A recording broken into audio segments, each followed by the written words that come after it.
Mike Brown, the former FEMA director. Joining us here is the former FEMA director. History, I think, was very unkind to you, my friend. Very unkind. Mr. Brown, thanks for being with us. This is Michael Brown Unplugged.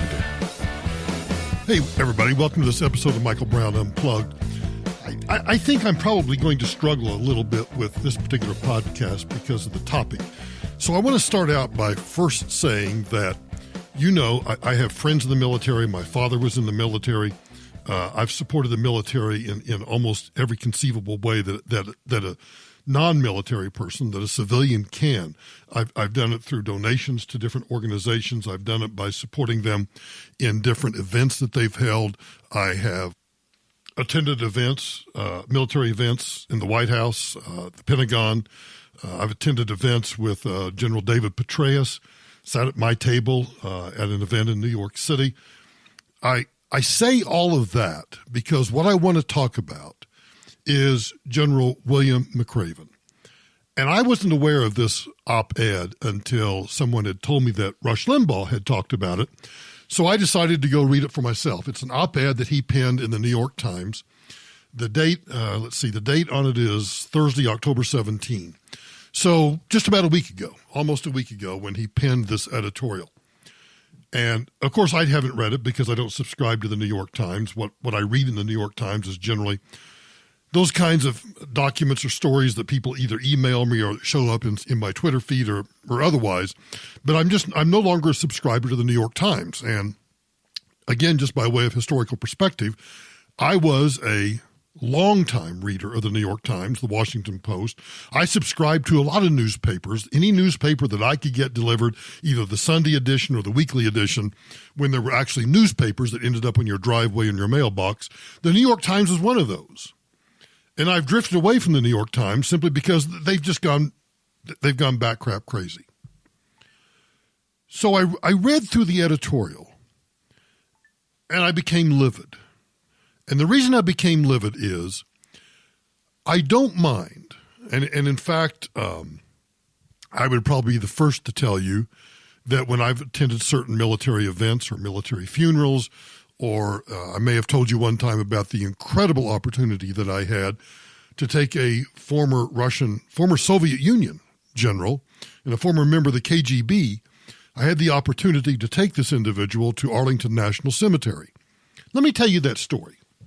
And I want to tell you that story because it gives you a little perspective about how I feel about the military. He and I had a long day of meetings negotiating a new cooperative agreement, not really a treaty, but a cooperative agreement between the United States and Russia on how these two countries would work together if we had to respond to a natural disaster in a foreign country. And this came about because when the earthquake hit Bam, Iran, I was very fortunate to lead the teams, the medical teams and the emergency personnel teams that went into Iran. Those teams were the first teams, Americans, to enter Iran since the Iranian hostage crisis that started in 1979, November of 1979. And I remember that date because I happened to be traveling to see my brother. I was driving from Oklahoma City to another town to see my brother. And I remember hearing the news on the radio that day. And you think about that event bringing together the United States and Russia to figure out in the future when these things happen, how are we going to cooperate? How are we going to do things together? So he and I had spent the entire day. And, of course, he saw all of the things that I had on my wall. He saw pictures of my father, and he saw flags that had flown over Ground Zero that I have encased in my office. He saw all of those things, and when evening came, and it was a precipitous moment because I've always told you that the best time to see anything in Washington, D.C. is at night. So this was in the late fall. It was probably, I'm guessing, 6:30, 7 o'clock at night when we decided to take a break and go to dinner. And as we were crossing the Memorial Bridge, I asked him, this is just all extemporaneous. I asked him if he had ever visited Arlington National Cemetery, and of course he never had. And I told my security detail, let's go to the cemetery. Before we go to dinner, let's go to the cemetery. So he and I and the security details drive up, we park, and we start walking. And if you've ever been to Arlington, there's you don't get to park there, but anyway, I got to park there. And you park fairly close to where the Tomb of the Unknown Soldier is. We walked through some of the rows of gravestones, of the headstones, the crosses, and made our way to the Tomb of the Unknown Soldier. And we were standing there very quietly whispering. And I was describing to him, he knew all of this, but I wanted to tell him. I described to him what the Tomb of the Unknown Soldier represents. And I talked to him about the Honor Guard and how the Honor Guard is there 24 hours a day, 7 days a week. It doesn't make any difference what the weather is. And lo and behold, we just happened to be there at the opportune time for the changing of the guard. God was shining down on me on that day. And we watched. I put my hand on my heart, and he saluted. Wasn't in uniform, but he saluted. And he stood there at attention the entire time as the guard changed. And it was all said and done. He and I turned, walked silently all the way back to our cars without saying a word.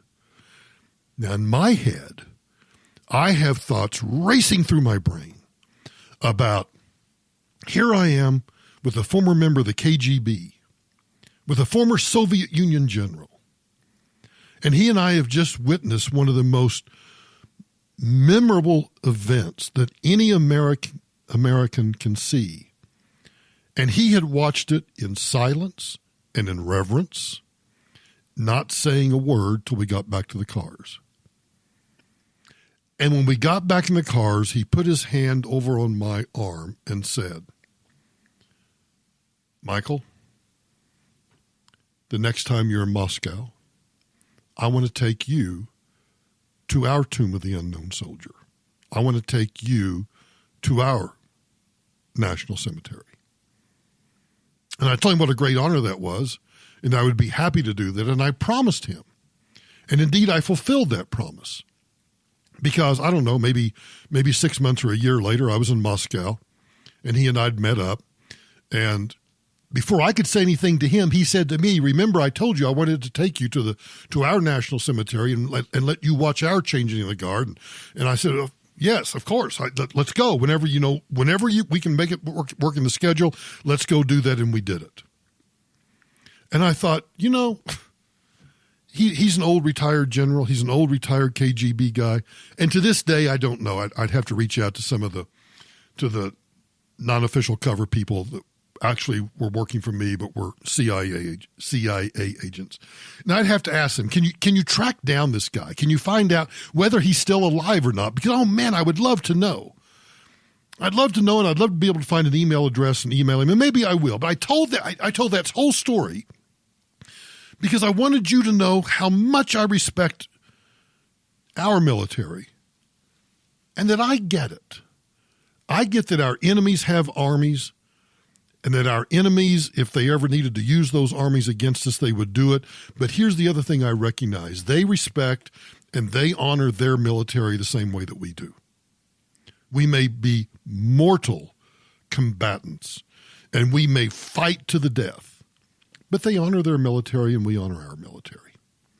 I like to believe that we have a different reverence toward our military than they do. We have an all-volunteer army, and many places it's not an all-volunteer army. You're conscripted and you're required to go serve whether you want to serve or not. So whether it's General McRaven, whether it's General Myers, who was the chairman of the Joint Chiefs of Staff during my tenure with President Bush under Secretary Rumsfeld, a great general. I mean, I'm honored to have known him. I have a soft spot in my heart for those men and women who serve in whatever branch of service you serve in. So I say all of that because I want to walk through the editorial that General McRaven wrote, and I want to deconstruct it. And in deconstructing it, there will be times when I will probably say things that, taken out of context, you may take it as someone who either despises or thinks the military is part of an evil empire. I don't know what people are going to think.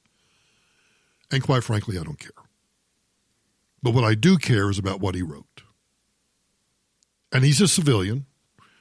When General McRaven left the United States Special Operations Command, he went to work for the University of Texas as their chancellor, and he resigned from that for health reasons. And now General McRaven talks on different subjects and is a talking head and does whatever he does. So here's what he wrote. Now here's, just so you know, so you know where I'm going. I'm going to walk through this editorial, and I'll deconstruct it in places where I think it's appropriate to deconstruct. But I want to walk through the entirety of the editorial because you need to hear the entirety of the editorial to understand that when I'm deconstructing it, it's a deconstruction of a particular point that he has, and here's the first part of deconstruction. He makes several political points, and he does so by wrapping those points around a beautiful cloth of the United States military. And that makes me mad. So let's start. The first was a change of command ceremony for a storied Army unit in which one general officer passed authority to another. The second event was an annual gala for the Office of Strategic Services, the OSS, that recognizes past and present members of the intelligence and special operations community for their heroism and sacrifice to the nation. What struck me was the stark contrast between the words and deeds heralded at those events and the words and deeds emanating from the White House. That's just the first paragraph. So what he's trying to do is he's trying to draw a distinction between these solemn ceremonies, the changing of command, with the political arena. That's apples and oranges. Apples and oranges. Because while a president of the United States is the commander-in-chief, and while the president of the United States may at times have to say things that are politically incorrect or that would never be said by a general or by a private or a grunt or anybody else, you cannot just blanketly say, you know, I'm at this storied ceremony for the passing of command.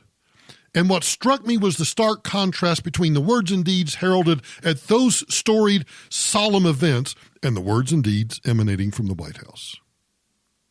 Apples and oranges. Because he's not talking about anything the president said about the military. He's talking about a political comment that President Trump made. The editorial continues, on the parade field at Fort Bragg, North Carolina, where tens of thousands of soldiers have marched, either preparing to go to war or returning from it, the two generals, highly decorated, impeccably dressed, clear-eyed, and strong of character, were humbled by the moment. And thus we begin to see he's weaving this tapestry of these solemn events and the discipline of the military, and the fact that the military serves a commander-in-chief. And they have the military has their traditions, they have their ceremonies, they're highly decorated, they're impeccably dressed, they're clear-eyed, and they're strong of character, and they are humbled by those moments. Of course they are. Civilians are humbled by those moments. Maybe not in the same way as someone who has seen the battleground. But for those of us who understand the battleground and who understand what those ceremonies are about, we would be humbled by those moments also, General McRaven. He continues, they, meaning the generals and those participating, they understood the awesome responsibility that the nation had placed on their shoulders. You know what, General? We understand the awesome responsibility that we place on the shoulders of generals and privates too. And I can tell you this.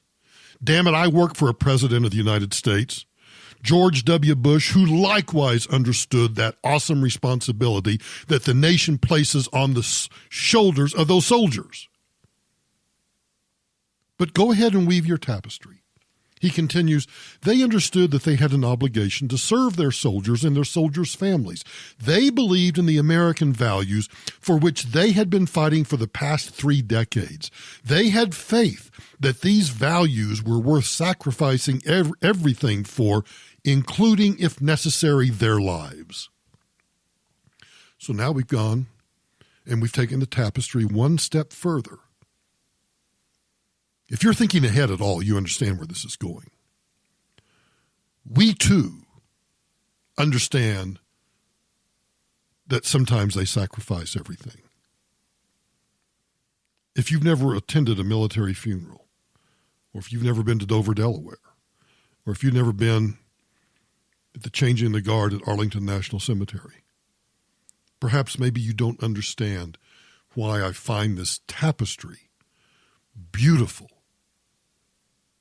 but irritating knowing what he's doing with this tapestry. He continues, having served with both officers for the past 20 years, the genuineness of their humility, their uncompromising integrity, their willingness to sacrifice all for a worthy cause, and the pride they had in their soldiers personified all that is good and decent and honorable about the American military. And that's true. That's true whether the president is Roosevelt, Truman, Eisenhower, Kennedy, Johnson, Nixon, Ford, Carter, Reagan, Bush, Clinton, Bush, Obama, or Trump. Later that week, he writes, at the OSS Society dinner, there were films and testimonials to the valor of the men and women who had fought in Europe and the Pacific during World War II. We also celebrated the 75th anniversary of D-Day, recognizing those brave Americans and allies who sacrificed so much to fight Nazism and fascism. We were reminded that the greatest generation went to war because it believed that we were the good guys.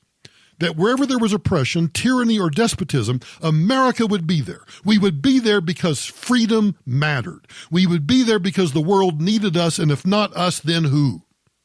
Now, let me stop again. Let me count. 1, 2, 3, 4, 5. 5 paragraphs.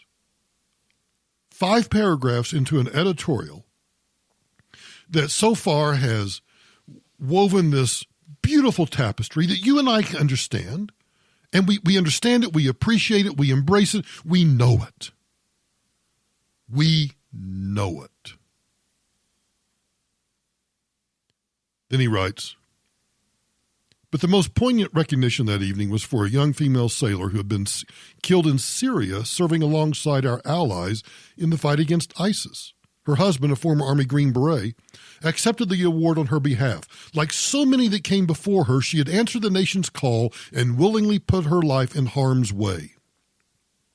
For everyone who ever served in uniform or in the intelligence community, for those diplomats who voiced the nation's principles, for the first responders, for the tellers of truth, and the millions of American citizens who were raised believing in American values, you would have seen your reflection in the faces of those we honored last week. Well, you know what, General? We do. We do, damn it. We see that reflection in the faces of those that we've passed in airports. We see it in the faces of those that we see in restaurants. We see it in the faces of those old men of the America's greatest generation who are with family, with the pride that they wear in those old baseball caps, sitting at dinner, hunched over, barely able to talk, that I walk over to and ask the family, before I say a word to that old man sitting there having dinner with his family, do you mind if I just say hi to him because I see he's wearing his hat? And I want to tell, oh man, I'm going to cry. And I asked the family, is it okay if I just go over and shake your father or your grandfather's, whatever I don't know what your relationship is, but do you mind if I just shake his hand and tell him that I appreciate everything that he did? You see, General McRaven, all of us have those feelings.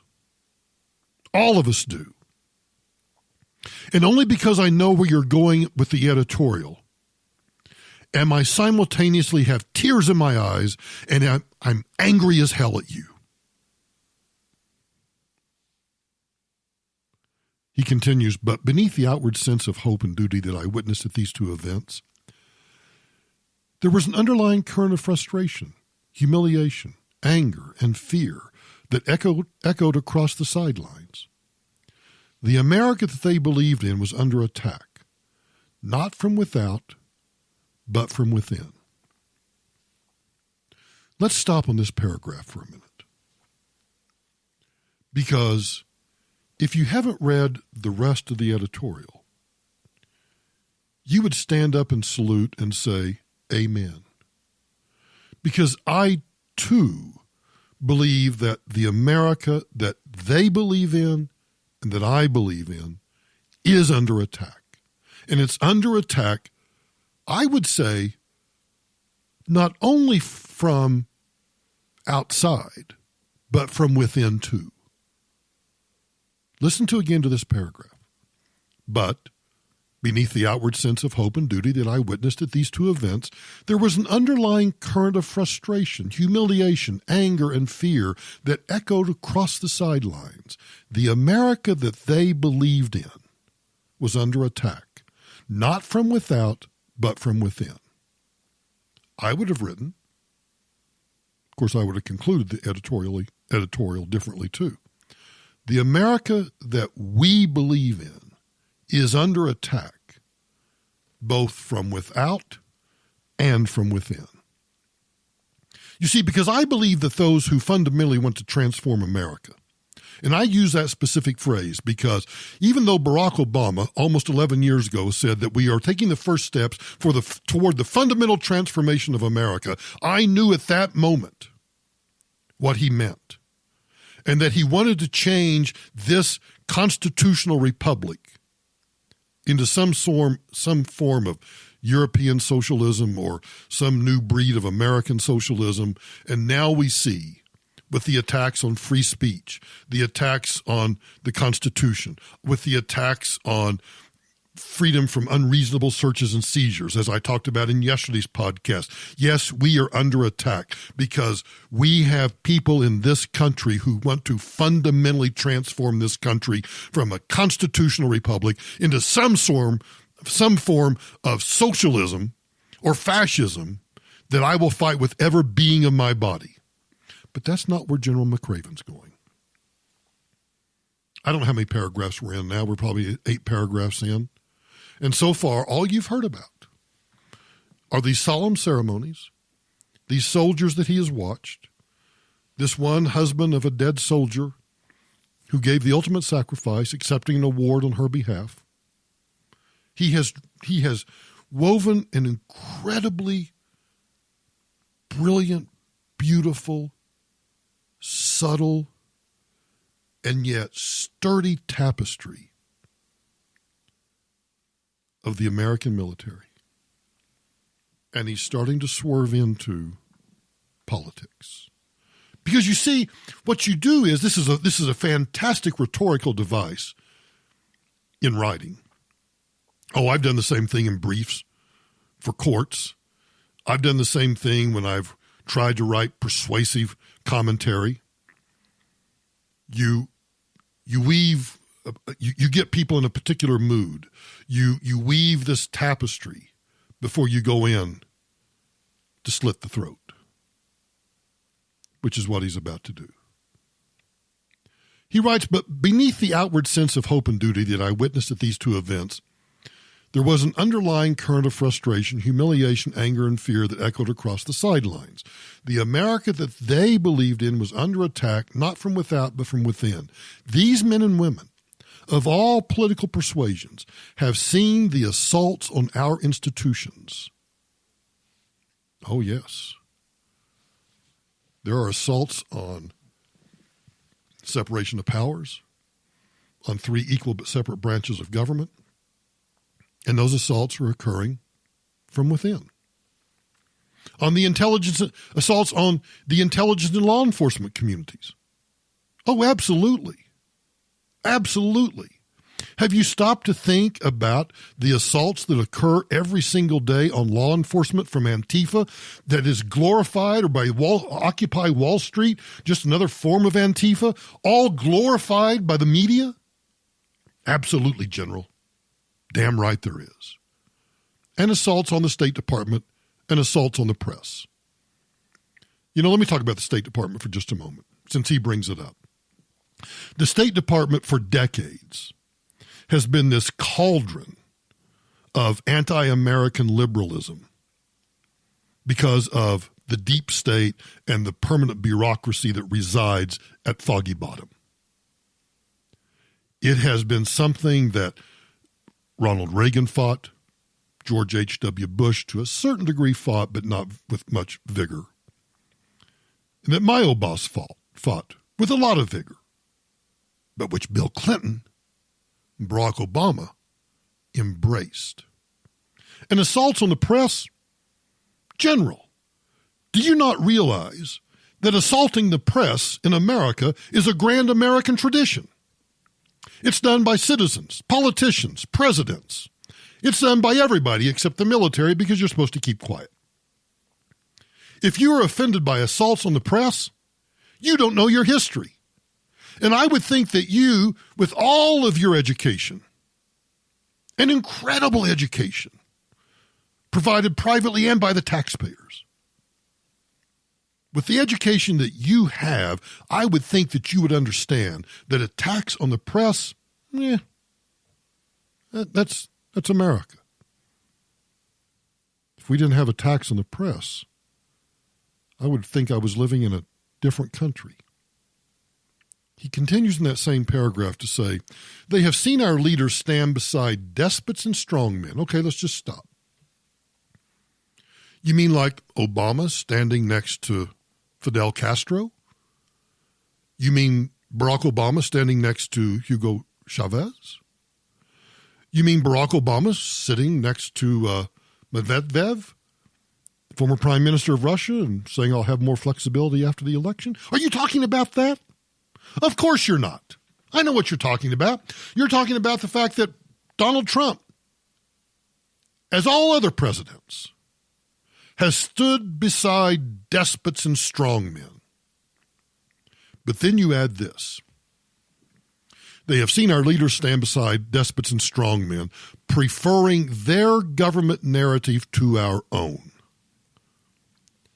I challenge you, General, I'm throwing down the gauntlet. Where have our leaders stood beside despots and strongmen and said, I prefer your government narrative to my own? Oh, I'll wait. You'll probably never hear this podcast. You'll probably never hear these words. But I know. He continues, they have seen us abandon our allies and have heard the shouts of betrayal from the battlefield. As I stood on the parade field at Fort Bragg, one retired 4-star general grabbed my arm, shook me, and shouted, I don't like the Democrats, but Trump is destroying the Republic. Well, let me tell you something, General. I don't like the Democrats either. In fact, I despise most of the Democrats. I find very few, if any, Democrats that I could, there's no Democrat right now that I could vote for. And quite frankly, what the Democrats have turned into, which are truly Marxists, they are the ones destroying the Republic. You may not like Donald Trump. I might not like the way Donald Trump conducts some business. But Donald Trump is not trying to destroy the Republic. I would say, General, your partisanship is showing.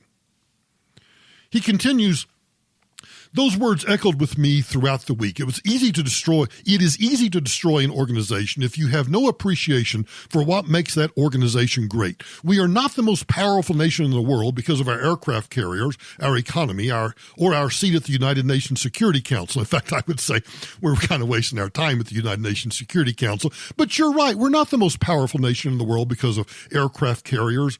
Well, our economy, that does help make us one of the strongest countries in the world. He says, we are the most powerful nation in the world because we try to be the good guys. General, we are the good guys. We're not trying to be the good guys, damn it. We are the good guys. He continues, we are the most powerful nation in the world because our ideals of universal freedom and equality have been backed up by our belief that we were champions of justice, the protectors of the less fortunate. Well, boy, I could spend another hour deconstructing that sentence alone. Yes, we are champions of justice, and we do protect the less fortunate. Sometimes we go overboard protecting the less fortunate. What are you advocating here? Because I always take your word. I take anybody's words, and I try to read between the lines. What else do you mean? The protectors of the less fortunate. Are we the world's policemen? There's a lot of less fortunate people all over the world. Are we to bring them all here? Are we to send our soldiers that we both revere and honor and respect so much? Are we supposed to send those soldiers to every S-hole country in the world and try to effect regime change to make them less fortunate or to make them more fortunate? General, empty words. Your words are empty words. And how do I know? Because of the next paragraph.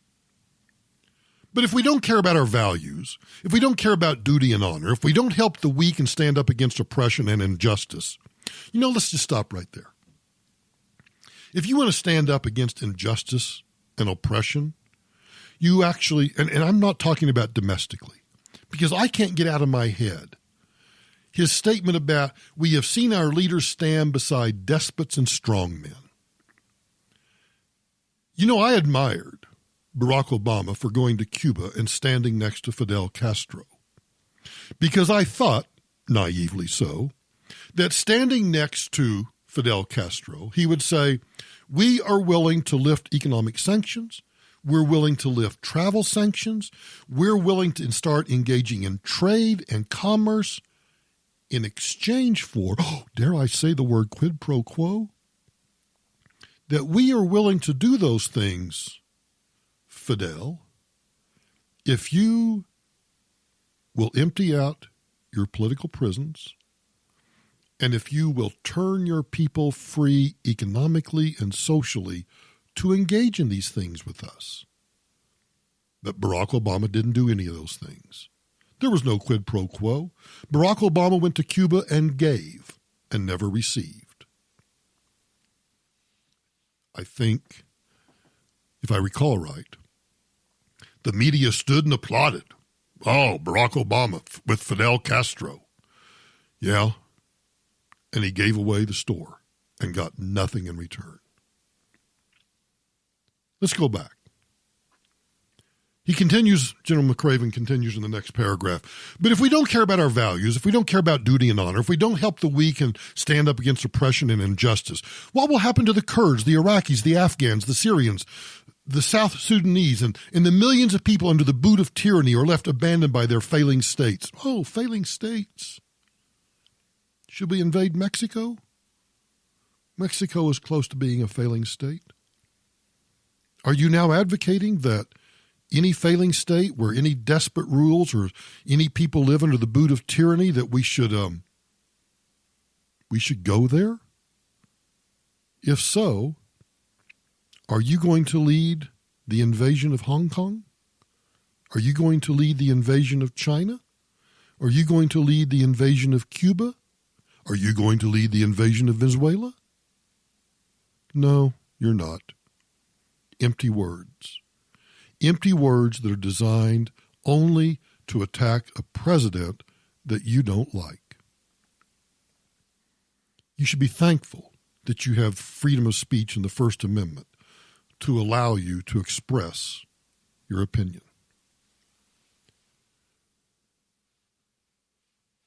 If our promises, he writes, are meaningless, how will our allies ever trust us? If we can't have faith in our nation's principles, why would the men and women of this nation join the military? And if they don't join, who's going to protect us? If we are not the champions of the good and the right, then who will follow us? And if no one follows us, where will the world end up?